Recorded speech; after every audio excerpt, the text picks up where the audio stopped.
খবর 24 সাথে আপনাকে স্বাগত। নতুন নতুন খবর জানার জন্য আমাদের চ্যানেলে চোখ রাখুন। একদিকে উচ্চ মাধ্যমিক পরীক্ষা চলছে, অন্যদিকে বিভিন্ন স্কুলে চলছে একাদশ শ্রেণীর পরীক্ষা। সেই পরীক্ষা শেষ হওয়ার পর বন্ধুদের সঙ্গে বাড়ি ফিরছিল 17 বছরের বিশাল তামাং।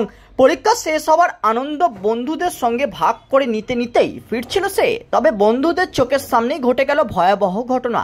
কিছু করার আগেই সবশেষ কান্নায় ভেঙে পড়েছে বিশালের সঙ্গীরা। সোমবার একাদশ শ্রেণীর পরীক্ষার্থী বিশাল তামাং বাড়ি ফিরছিল গাড়ির ছাদে বসে। রীতিমতো বিপজ্জনক সফর, আর সেই সফরের সময়েই ঘটে গেল দুর্ঘটনা। প্রত্যক্ষদর্শীরা জানিয়েছে, গাড়ির হুডে করে বাড়ি ফেরার সময় গাড়ি থেকে পড়ে যায় বিশাল তামাং। ঘটনাস্থলেই মৃত্যু হয় তার। মৃত ছাত্র নাগরকাটার খাস বস্তির বাসিন্দা। গরুবাথানের যুদ্ধবীর উচ্চ বিদ্যালয়ের ছাত্র ছিল বিশাল।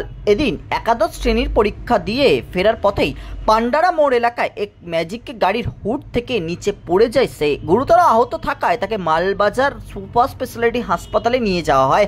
চিকিৎসকরা তাকে মৃত বলে ঘোষণা করে। এই ছাত্রের মৃত্যু থেকে বেশ কিছু প্রশ্ন উঠতে শুরু করেছে এলাকায়। প্রশ্ন উঠছে, পুলিশ প্রশাসনের নজরদারি সত্ত্বেও কিভাবে গাড়ির হুডে যাতায়াত করছেন ছাত্ররা? কোথায় নজরদারি? ব্যুরো রিপোর্ট, খবর 24।